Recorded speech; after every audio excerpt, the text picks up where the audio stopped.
Incredible video, though. Incredible video. There it is. This is bad news. My God. Out right now. Anything can happen. Get on! Wow. I'll watch the video later. They dry mopping this. A grass fire spread into the Ukrainian Cultural Heritage Village east of Edmonton this evening, and it appears that some buildings were destroyed. Hi, I'm Joey, only Cariboo Weather Dude YouTube channel. Maybe not destroyed, damage. We don't know the extent of the damage yet. Police haven't given much for response, but it sounds like the fire has been somewhat contained. We do have some down weather conditions coming through on Saturday that should help get on top of any hot spots that are left, and evacuation orders have been canceled. Nonetheless, some pretty striking video came out of Alberta tonight. Hit like, share, subscribe.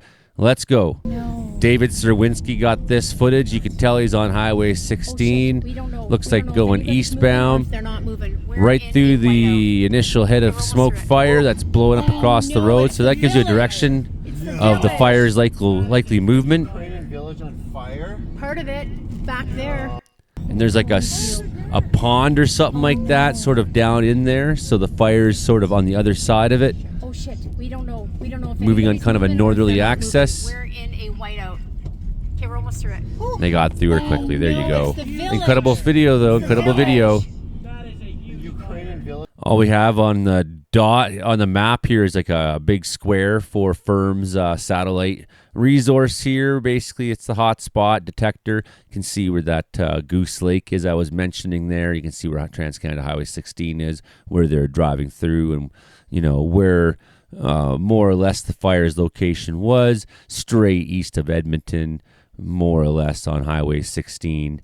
That village was bought in 1975 by the Alberta government. I think some Ukrainian cultural heritage group had, began moving buildings there. The Alberta government bought it. There's like a whole bunch of buildings, like maybe over 100 there. It's not open yet for the season.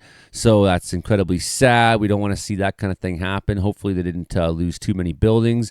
And, the good news is, conditions will improve for you. Fine fuel moisture codes still aren't great in the BC interior on Saturday. And if you look at the buildup index, which is basically a bit of a combination of fire weather index, fine fuel moisture code, Duff moisture code, drought code, initial spread index, all these different variables you throw into one and you get the buildup index. And what's the buildup index saying? It's looking better for Alberta on Saturday actually as well, and conditions improving because we have some weather moving through. The same weather that's moving through much of eastern BC especially will be affecting Alberta as well.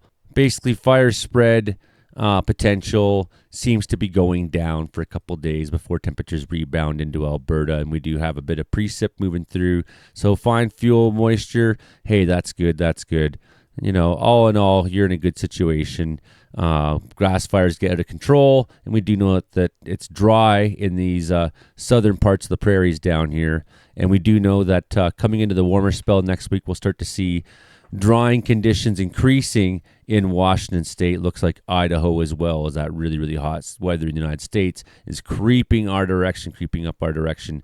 Idaho, Oregon seeing increased fire danger and grass fire danger rebounding in the prairies. So fire season is going to be starting soon, and we'll be having all the details here in the channel as we have them every day, more or less.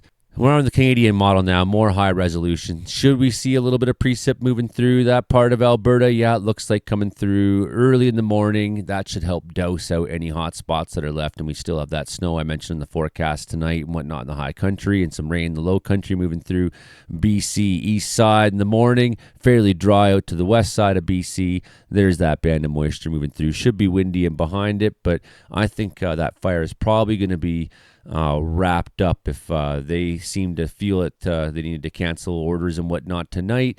I have a feeling that they have a pretty good hold on where it is, are going to be able to make ground on it and make sure it stays out.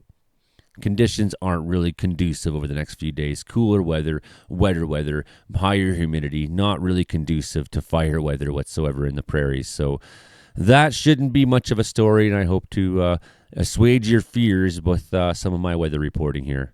Hit like, share, subscribe. Thanks very much, everybody. We'll keep you up to date with as many fire weather stories as we can here on the channel this summer, and like summers in the past and summers going forward. Okay, bye now.